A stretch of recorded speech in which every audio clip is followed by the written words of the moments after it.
Do segundo século depois de Cristo em diante, Roma e seu império evoluíram rapidamente para o caos econômico. A moeda se desvalorizou de tal forma que o comércio começou a tender para um tipo de economia natural. A atividade industrial foi reduzida e a vida começou a se concentrar mais ao redor dos latifúndios, em que trabalhavam enormes contingentes de homens livres sob o regime do colonato. Tudo isso, somado às invasões bárbaras, culminaram no declínio do Império Romano do Ocidente. Pois então, pessoal, vamos dar continuidade aí a Roma na Antiguidade, vendo com vocês aí hoje a parte relativa ao Baixo Império Romano. O Baixo Império Romano é um momento que vai de 235 ao ano de 476. A principal característica desse período é a decadência de todas as estruturas do Império Romano.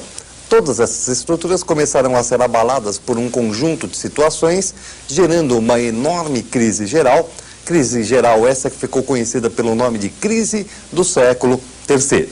E o nosso objetivo hoje é justamente entender quais são os mecanismos que geram, quais são os mecanismos que levam a essa crise.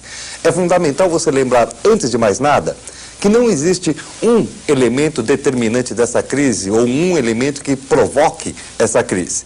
A crise é geral, é uma crise que afeta cultura, mentalidade, economia, sociedade, política, finanças, afeta basicamente todas as estruturas imperiais. E, portanto, é muito difícil você atribuir a um elemento o derrocar, a um elemento o provocar de todo esse conjunto de crises.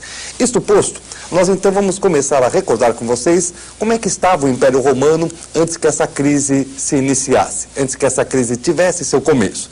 E a gente lembra que o Império Romano tinha aí uma extensão gigantesca, extensão essa que abrangia aí basicamente toda a orla do mar Mediterrâneo, e com algumas conquistas também feitas e elaboradas durante o chamado Alto Império. Agora, você nota também que esta economia mediterrânea ela se interligava por diversas rotas, por diversos caminhos, que levavam até a Inglaterra, que levavam ao norte da Europa, que traziam de volta para o mar Mediterrâneo. E entre esses caminhos todos aqui, obviamente estavam aqueles que carregavam os escravos.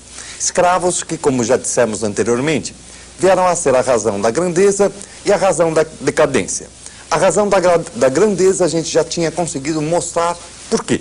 Hoje nós teremos que pensar na razão da decadência. Por que que o escravo acaba influindo na queda do Império Romano? E por isso, um dos primeiros aspectos da crise do século III que a gente passa a analisar com vocês é exatamente a chamada crise do escravismo. Na crise do escravismo, nós podemos observar então nesse nosso primeiro resumo um conjunto de situações que virão a partir do momento em que os escravos comecem a se tornar bastante escassos dentro de Roma, comecem a se tornar bastante difíceis dentro de Roma. E quais são os elementos que geram isso? Quais são os elementos que promovem isso? Lembram-se da Pax Romana? A Pax Romana estipulava uma redução das conquistas para a consolidação das fronteiras. Olha, você tirou o pé do acelerador. Você reduziu a velocidade das conquistas. Se você reduziu a velocidade das conquistas, você deixou de conquistar muitos povos e muitos territórios.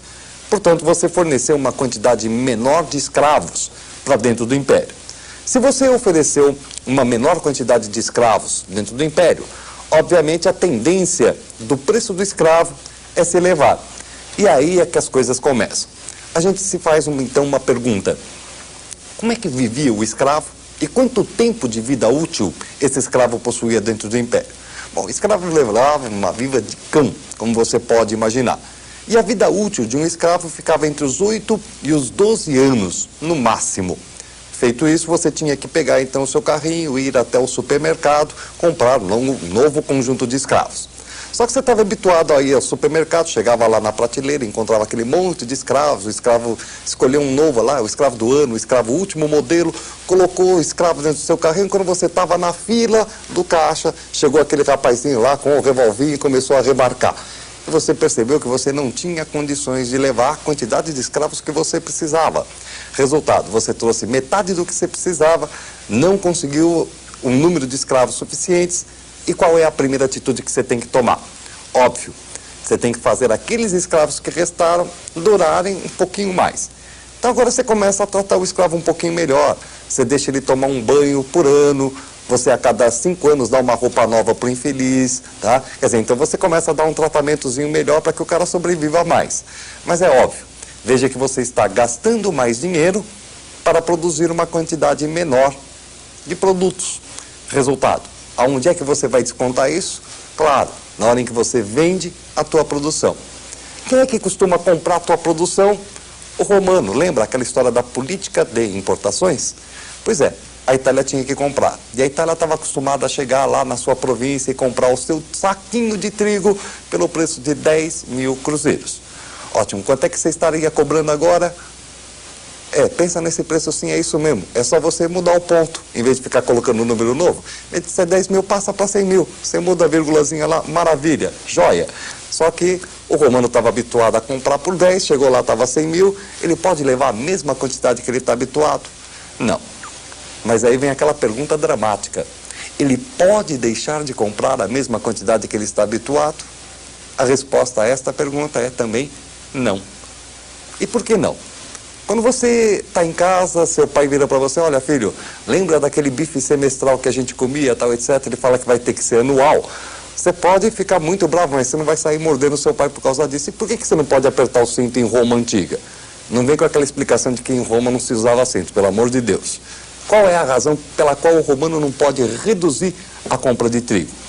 A razão pela qual o romano não pode reduzir essa compra está lá nas consequências da conquista, lembra? A clientela, aquele bando de marginais. Você explicar para um filho que você vai ter, em vez de 3 refeições, uma só, é uma coisa. Agora, para você explicar para aquele bando de marginais que em vez de 3, eles vão passar a ter uma refeição por dia, esses fazem da cidade a maior polvorosa do mundo. Então você tinha que comprar. Você tinha que comprar, mas não tinha dinheiro para comprar. Então, o que você faz para conseguir isso? Primeiro, aumenta a tributação. Mas você sabe que imposto não ajuda muito não, porque o indivíduo que paga o imposto repassa para a mercadoria que ele vende e assim vai, né? Aí vai comendo aquela coisa rápida, tal, o preço vai se elevando cada vez mais. Então qual é a palavrinha mágica para você comprar aquilo que você não pode comprar? É ela mesma, aquela palavra que você está cansado de ouvir e que vem a ser a 8ª maravilha do mundo. Uma das melhores coisas que Deus pôs sobre a face da terra. A inflação, gente. A inflação. Os romanos faziam inflação, olha que maravilha. Lá desde a antiguidade, Roma já está fazendo inflação, aquela coisa toda, e compra. Só que você conhece bem o efeito da inflação, né? Ele comprou por 100 mil. Quanto é que vai estar da próxima vez, gente? 1 milhão. Se ele comprar por 1 milhão, da próxima vez vão estar 10 milhões. Se ele comprar por 10, da próxima vez 100. Vai chegar um momento que Roma não vai conseguir mais comprar. E aí vem um problema seríssimo. Não dá para você fazer inflação infinitamente. Se não dá para você fazer inflação infinitamente, o que você tem que fazer no momento em que não dá mais para inflacionar a moeda? A resposta a essa pergunta é dramática. É uma palavrinha muito simples, mas muito dramática. Se você não pode comprar, você tenta produzir. Lembra a razão que eu expliquei, a razão pela qual Roma deixou de produzir para comprar? Porque ela era dona do Egito, dona da Ásia Menor, da Sicília, que produziam trigo, enquanto o trigo deles era muito ruim e tal. Pois Roma vai tentar outra vez produzir aquilo que necessita. Só que essa palavra, se eu não posso comprar, eu tento produzir, provocou em Roma um fenômeno gigantesco e muito raro na história. Fenômeno que a gente chama de êxodo urbano. A população começou a deixar a cidade e começou a se dirigir para o campo.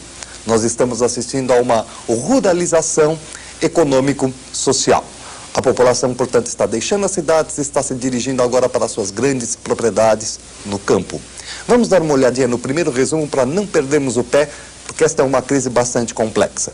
Dê então uma primeira olhadinha aqui. Na crise do escravismo, você tem como um dos principais pontos de partida a questão da Pax Romana.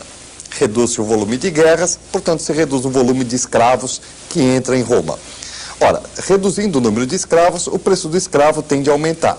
Assim você vai começar a ter um problema no abastecimento do escravo e, consequentemente, esse problema faz com que os produtos aumentem de preço. Para conseguir comprar o que você precisa, você inflaciona a moeda. Inflaciona a moeda e, mesmo assim, logo você vai ter um desabastecimento das cidades. Você não está conseguindo mais comprar aquilo que você precisa. Ora, se você não consegue mais comprar, o que o Estado faz para tentar manter os clientes? Aumenta o rigor fiscal, tenta cobrar mais impostos, faz aquele negócio de imposto sobre cheque. Infelizmente o romano não tirava tudo da sua conta, até que nós chegamos àquilo que é o êxodo urbano, uma enorme ruralização econômico-social. Neste momento, então, um conjunto de alterações começa a acontecer dentro da esfera dos romanos, lá no campo. Para onde eles vão? Vamos dar uma olhadinha no nosso segundo resumo e você vai entender exatamente o que está acontecendo.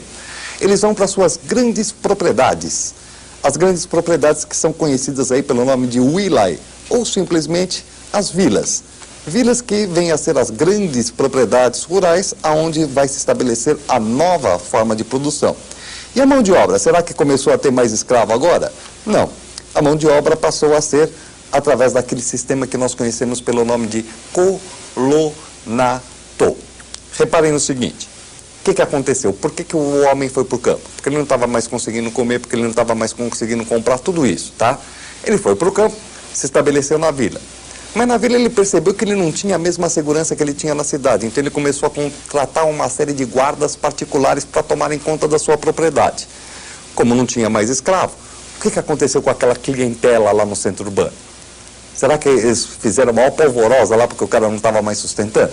Gente, se os grandes proprietários saíram da cidade, a clientela, se quiser fazer a arruaça urbana, que faça. É como aposentado entrar em greve, não vai adiantar absolutamente nada.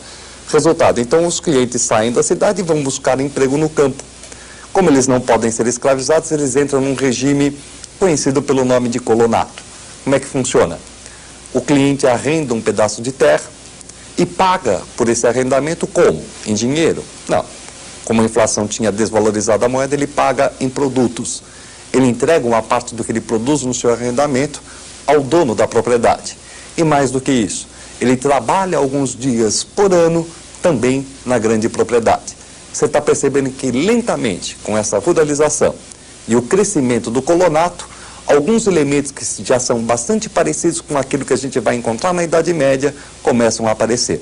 Portanto, nós estamos assistindo agora a imersão do mundo antigo e o começo, o aparecimento das primeiras características daquele que será um novo mundo, o chamado mundo medieval.